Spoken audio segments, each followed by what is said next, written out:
Assalamualaikum warahmatullahi wabarakatuh. Sobat Disdik, kita ketemu lagi di podcast Dinas Pendidikan Kota Depok di momentum Hari Pendidikan Nasional tahun 2026.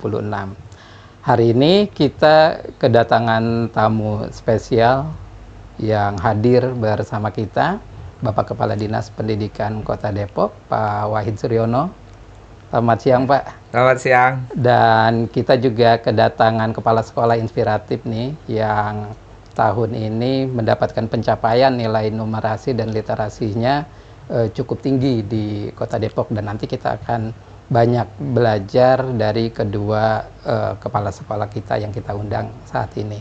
Pak Abdul Faris Naim, ya, Kepala Sekolah SMP IT Al-Haraki, dan Ibu Epa Juwaria, ya, Kepala Sekolah SMP Negeri 13 Depok. Iya. Ya, sehat Bapak Ibu? Sehat. Alhamdulillah ya Pak. Ya. Dalam rangka Hari Pendidikan Nasional. Nah ini Bapak Ibu, tahun 2026 kita baru perdana nih di podcast Dinas Pendidikan Kota Depok. Sahabat Disdik, kita juga baru ketemu lagi. Mudah-mudahan banyak manfaat nanti yang kita suguhkan di bulan-bulan ke depannya. Nah, berkaitan dengan Hari Pendidikan Nasional, Pak Kadis, apa makna Hardiknas tahun ini? Saya kira sejalan dengan tema tahun ini Hardiknas, yaitu menguatkan partisipasi semesta, mewujudkan pendidikan bermutu untuk semua. Maka makna Hardiknas itu harus kita nilai dari kita mesti menggeser paradigma bahwa urusan pendidikan itu bukan hanya urusan sekolah, tapi ini urusan semua, urusan kota. Jadi urusan semua stakeholder. Jadi kita harus bisa merangkul semua stakeholder pendidikan untuk bersama-sama mensukseskan pendidikan di Kota Depok. Saya kira itu. Memaknai Hari Pendidikan Nasional tahun 2026 ini, Pak Faris, apa memaknainya? Untuk saya dan mungkin ibu bapak guru di Kota Depok ya Pak, memaknai Hari Pendidikan Nasional di 2026 ini pasti menjadi sarana dan waktu untuk refleksi diri, bagaimana kita mempersiapkan pembelajaran dan pendidikan di tahun depan setelah mengevaluasi setahun ke belakang bagaimana program yang kita laksanakan bisa berjalan di sekolah dan apakah berdampak serius kepada siswa.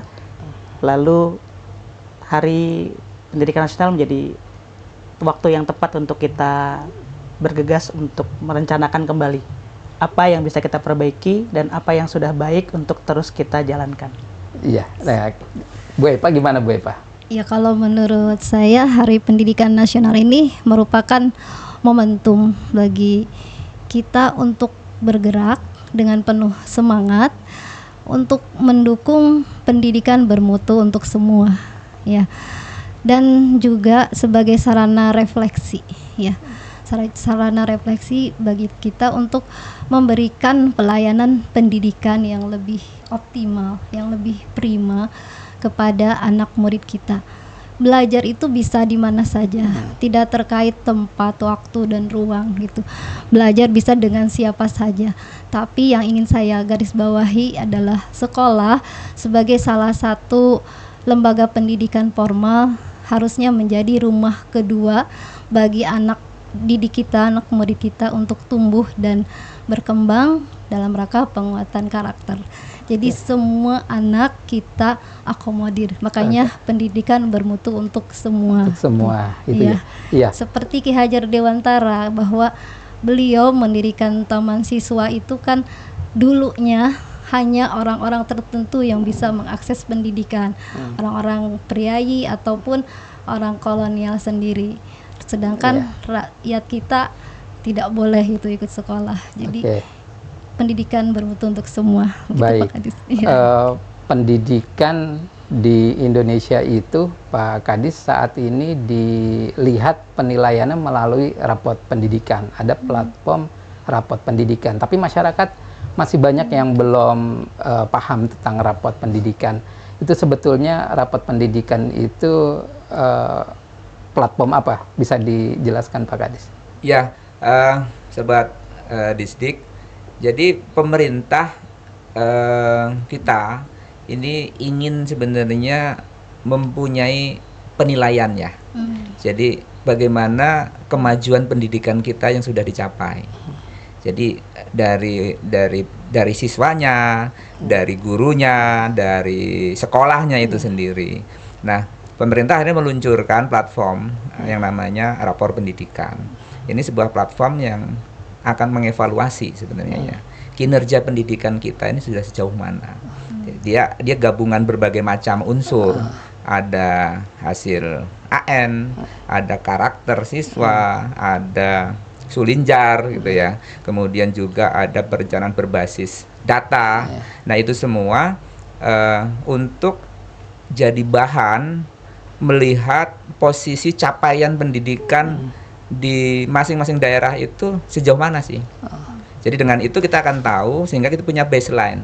Sehingga ketika nanti membuat perencanaan itu nanti nggak lagi mengira-ngira, tapi sudah ada, oh kita yang kurang di mana, itu yang harus kita kejar. Terus kita sudah bagus di mana, sehingga mungkin kita bisa realokasi, oh yang kurang yang kita tingkatkan atau kita berikan lebih perhatian, anggaran lebih, sementara yang sudah bagus tinggal kita pertahankan, kita maintain aja gitu ya.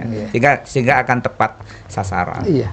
Ya Pak Kadis, untuk posisi terbaru Depok di rapot pendidikan tahun ini posisinya seperti apa Pak Kadis? Alhamdulillah sebenarnya tahun ini ya masih bagus ya. Capaian Depok itu kita di skornya 75,78. Itu masuk kategori tuntas pratama. Jadi ya cukup bagus menurut saya sih capaian kita. Iya. Di rapat pendidikan itu ada kompetensi literasi dan numerasi, berarti. Betul. Masyarakat sepertinya juga perlu diberi pemahaman berkaitan dengan literasi dan numerasi perspektif pendidikan. Sebetulnya literasi numerasi yang dimaksud itu seperti apa dari perspektif pendidikan Pak Kadis?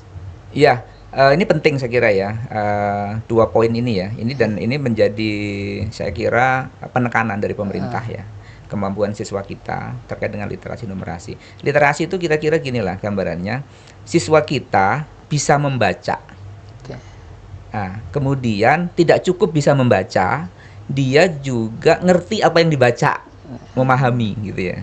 Nah, kemudian setelah ngerti, dia bisa menggunakan bacaan tadi, pemahamannya tadi, ketika dia berinteraksi atau hidup sehari-hari. Jadi bisa digunakan lah kira-kira gitu. Nah, ini penting karena membaca saja nggak cukup. Kita harus paham isinya, paham maknanya, kemudian juga kita bisa gunakan lah. Kira-kira itu sih literasi, sederhananya. Iya.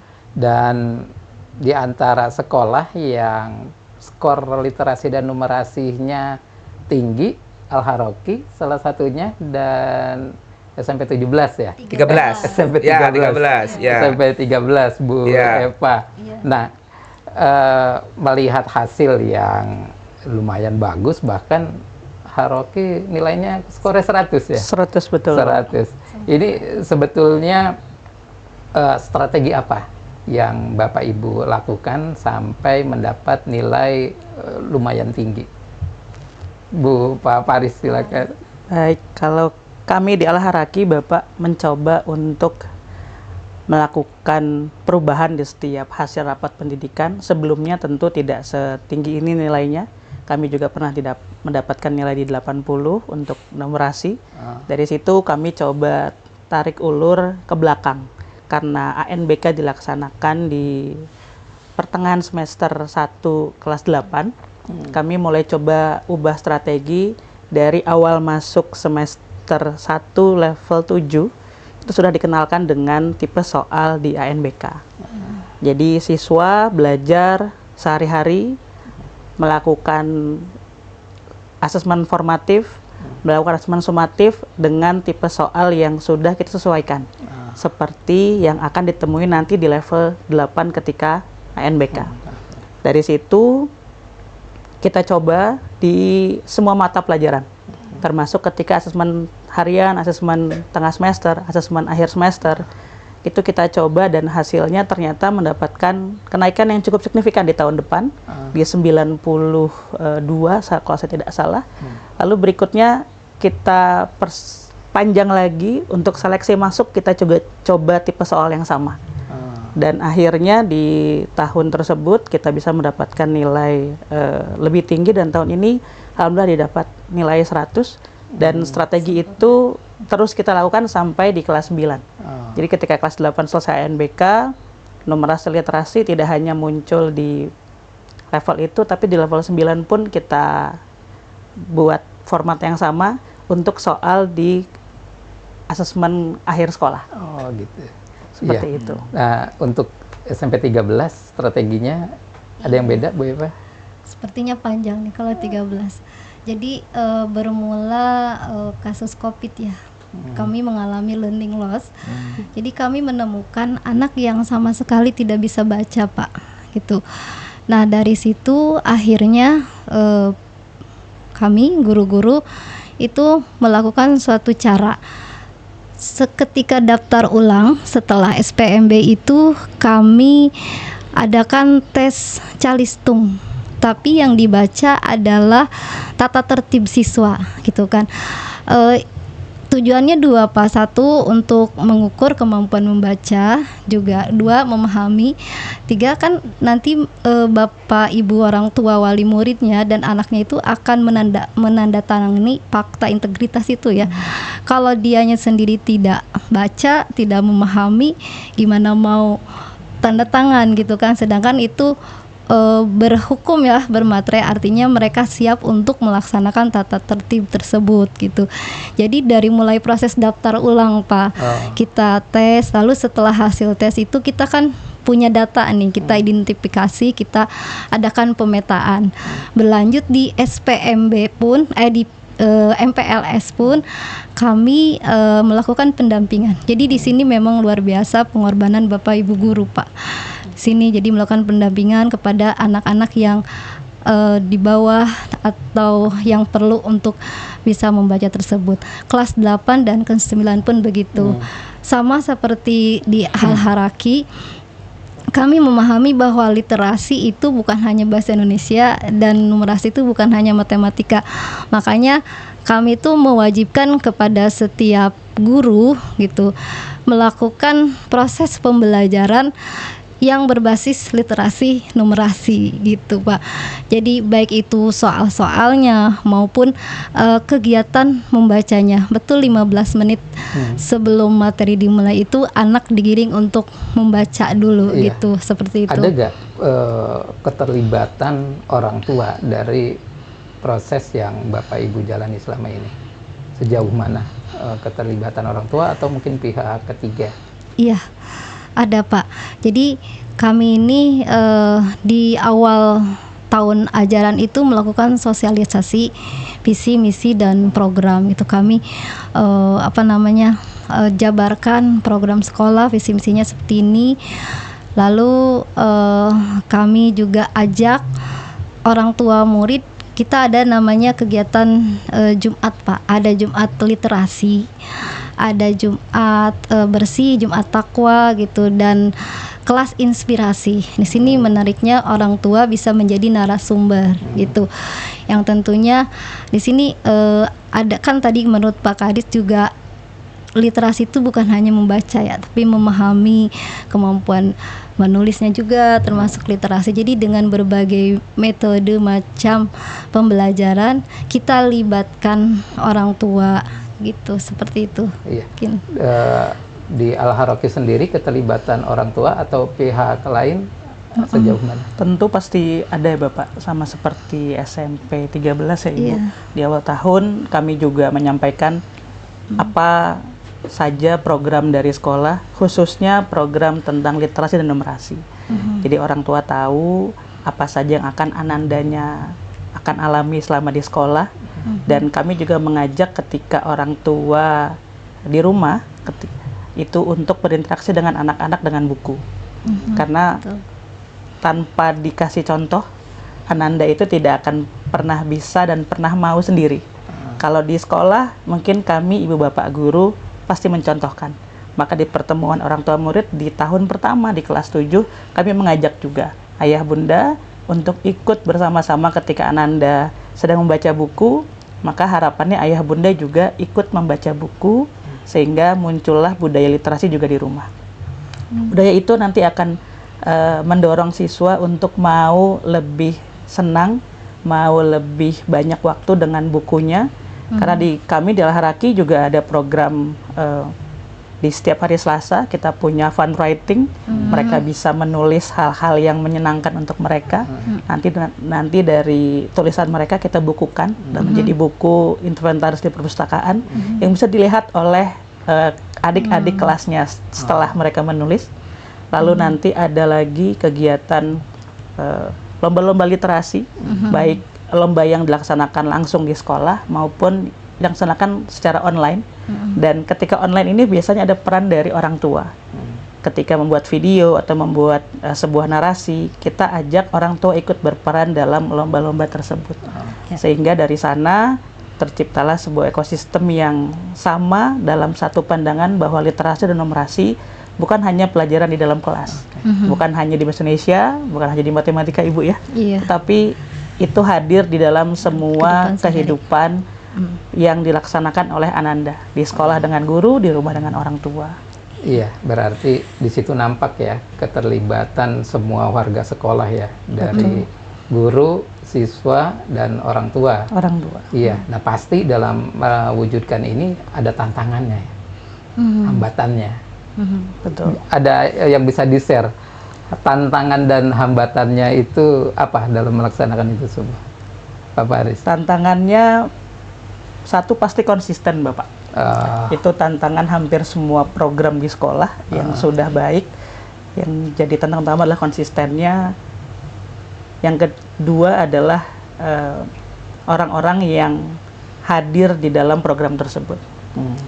Ketika kami ibu bapak guru sudah konsisten, maka kami memastikan orang tua juga ikut konsisten. Ketika kami ibu bapak guru dan orang tua konsisten dalam menjalankan program katakan literasi, maka kami yakin anak-anak melihat dua contoh yang luar biasa.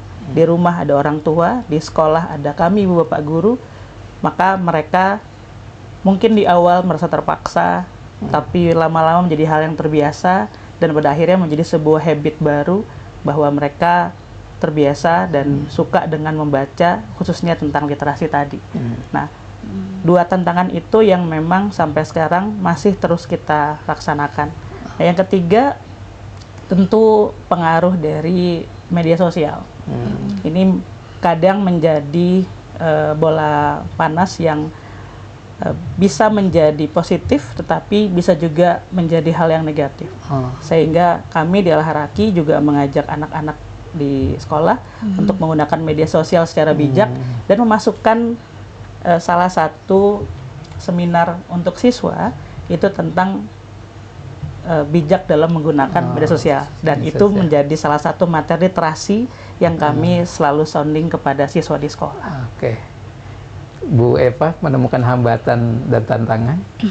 Iya, ada pasti hambatan dan tantangan. Yang utama sih anak-anak murid kita. Anak-anak murid kita itu lumayan banyak ya Pak, dan beragam karakter dan kemampuan gitu. Jadi bagaimana kita bisa mengelola mereka sesuai dengan potensi mereka supaya ya kemampuannya atau potensinya itu keluar gitu.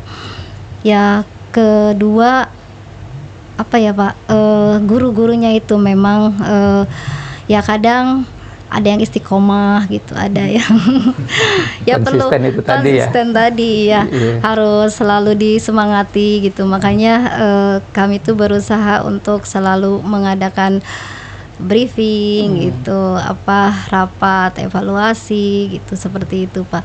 Jadi continue, dan juga iya Pak, dengan berkembangnya teknologi dan digitalisasi ini ya, terutama medsos itu bisa Pak menjadi tantangan. Tapi kalau kita manfaatkan secara bijaksana, itu bisa menjadi dampak yang positif.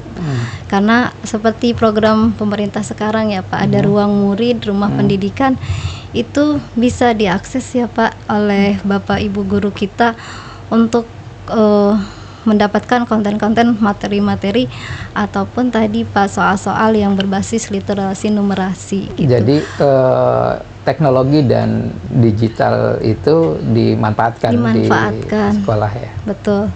Karena di situ akan secara interaktif juga kan gitu. Terus juga kolaboratif anak dan kemandirian anak. Jadi tidak terbatas oleh ruang dan waktu tadi Pak gitu. Anak bisa belajar dari ruang murid dan ruang pendidikan tersebut gitu. Oke, baik. Pak Kadis, melihat rapot pendidikan Kota Depok tahun ini, strategi apa kira-kira yang akan dilakukan Dinas Pendidikan? Ya, menarik sebenarnya ya, rapot pendidikan tahun ini ya. Depok itu skor literasinya cukup bagus. Jadi secara umum ya, memang ada sih sekolah-sekolah tertentu yang masih tertinggal. Tapi secara umum literasi kita cukup bagus. Nah, hanya memang kita agak ketinggalan di numerasi. Jadi skor numerasi kita masih relatif lebih rendah ya. Jadi ini yang harus jadi perhatian kita semua. Bagaimana kita meningkatkan numerasi.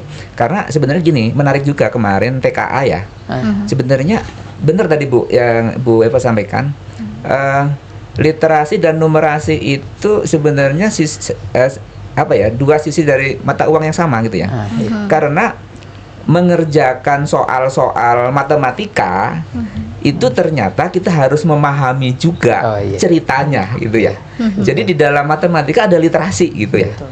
Gitu. Jadi kita nggak bisa literasi itu hanya bahasa gitu ya.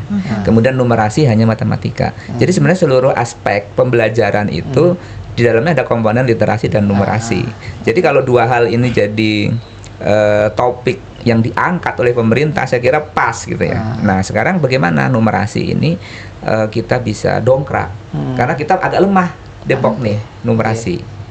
Sementara hidup kita ini sebenarnya kan selalu terkait ya. Iya. Nggak ada cerita, coba ada nggak kita yang nggak ada terkait dengan numerasi? Nggak, hampir semua, hampir semua hidup kita itu ada itu ya, ada hitung-hitungannya. Kita mau berangkat Depok macet. Oh berarti kalau saya harus sampai di kantor 7.30 atau di sekolah 6.30, saya dari rumah jam berapa? Itu numerasi loh itu. Numerasi ya. Terus kemudian saya mau dikasih uang jajan sekian rupiah. Kemudian saya harus belanja apa, harus beli apa, itu kan numerasi sebenarnya dalam sehari-hari gitu kan ya. Terus kemudian kalau saya ingin sesuatu, kemudian saya harus nabung berapa lama, kemudian harus saya sisihkan uang jajan berapa nih ya. Itu juga udah numerasi sebenarnya. Nah, diskon Pak, diskon belanja juga. Diskon belanja, sekarang tuh kalau kita pakai sekarang kan kita belanja online ya. Belanja online tuh kan banyak diskon, banyak promo. Kita harus ngitung tuh, ini mana yang paling bagus, yang paling menguntungkan kita. Itu semuanya numerasi. Jadi kita harus benar-benar membawa pendidikan itu, bahwa itu bagian dari kehidupan sehari-hari siswa. Sehingga anak-anak seneng gitu loh, dan bagian dari problem solving. Nah kalau kita bisa menghadirkan itu, saya yakin sih skor numerasi kita juga akan naik. Berarti kalau orang yang numerasinya bagus, dia bisa memilih mau ambil diskon 10% atau beli 2 dapat 1 gitu. Nah itu benar ya. Goalnya di situ Pak. Iya benar itu ya. Itu berarti orang yang literasi dan numerasi bagus. Makanya ada gini kan, ada pernah dengar nggak itu literasi keuangan? Nah itu sebenarnya literasi dan numerasi satu paket. Benar. Nah saya kira ada satu hal yang menarik yang kita mesti tanamkan ke anak-anak kita. Gini loh, 2 poin ini tuh kalau kita kuasai, kalau anak-anak kita menguasai, itu kita akan terhindar dari fitnah dunia.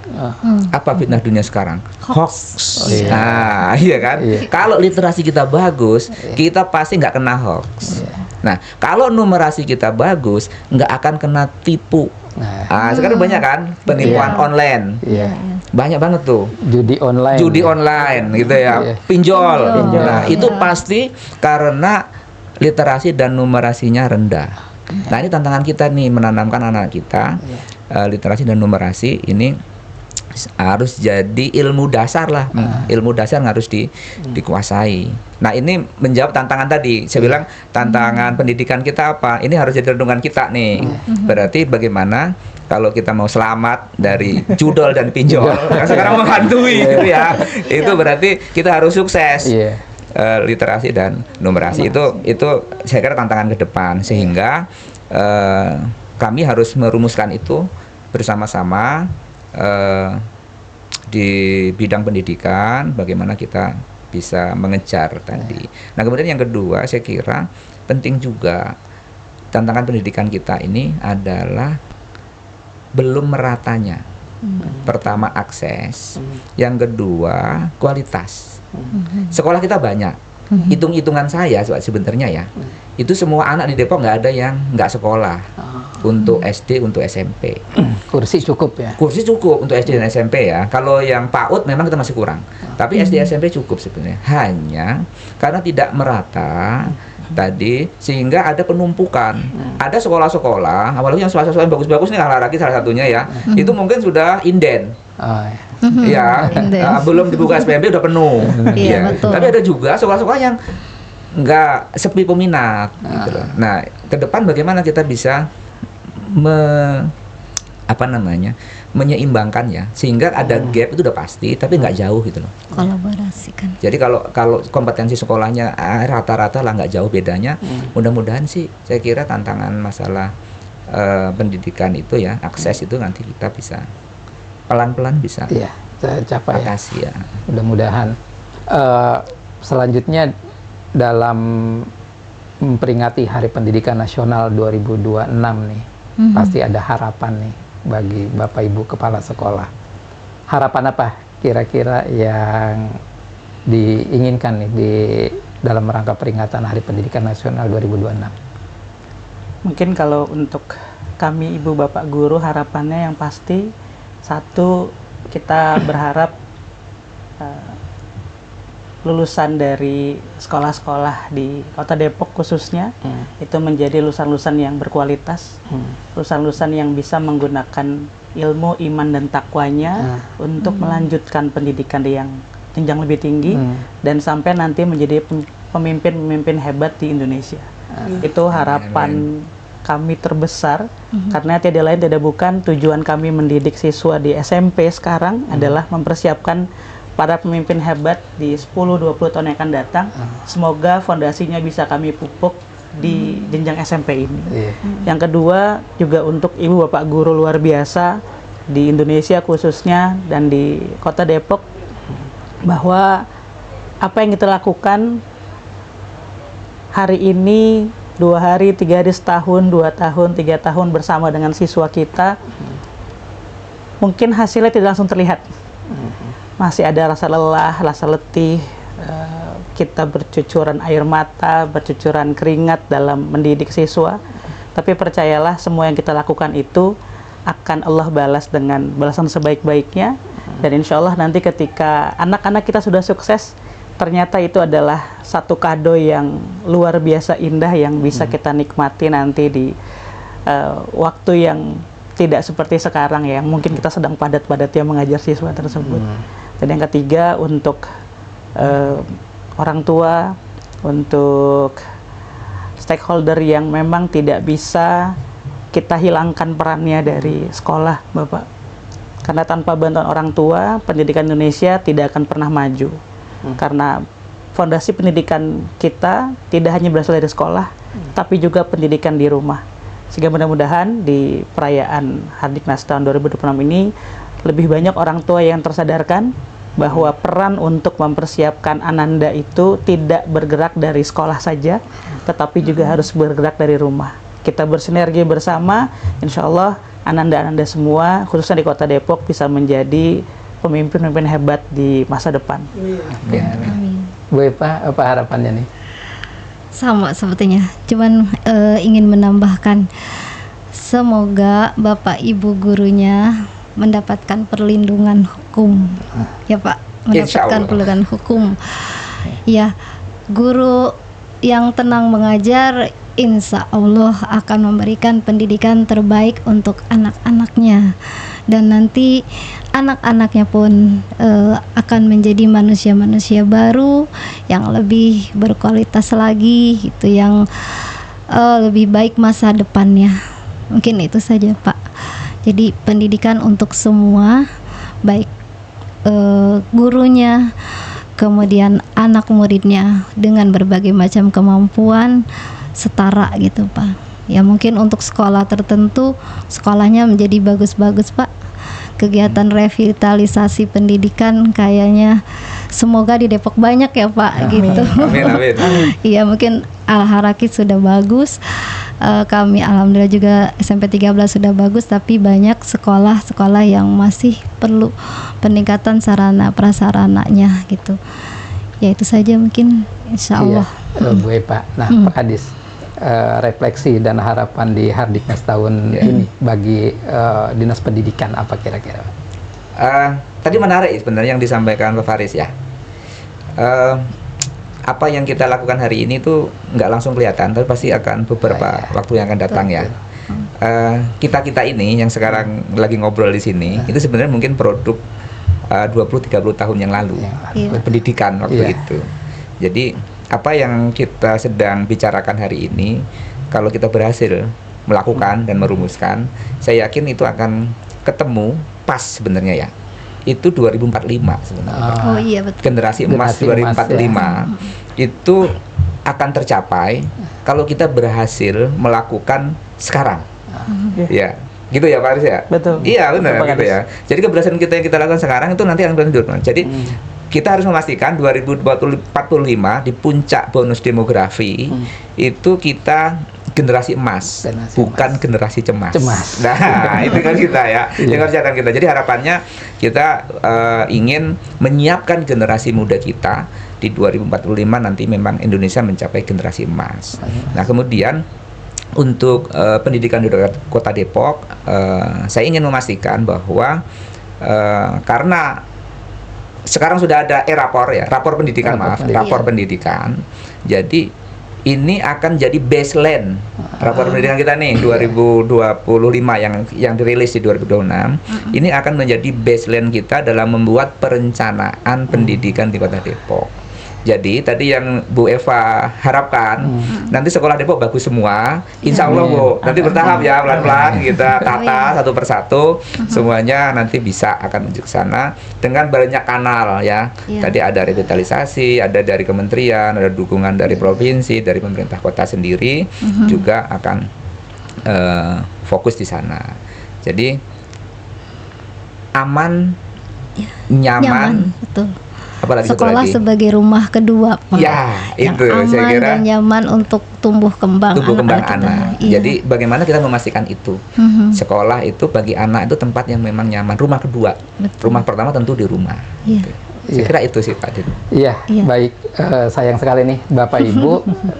Sebetulnya tema tadi saya ingin sekali juga tuh menggali, karena kita juga belum mengangkat banyak tentang peran teknologi dan digitalisasi berkaitan dengan pencapaian literasi dan numerasi. Tapi mudah-mudahan nanti Sobat Disdik menunggu tema itu. Mudah-mudahan ada waktu di lain kesempatan kita akan bahas itu. Alhamdulillah, tapi hari ini kita banyak mendapat sekali pencerahan. Terima kasih Pak Kadis. Sama-sama. Pak Aris, terima kasih banyak. Bu Eva, terima kasih banyak atas pencerahan, pengalaman, dan pengetahuan bagi kita semua. Insya Allah nanti kita bisa ketemu lagi di kesempatan berikutnya.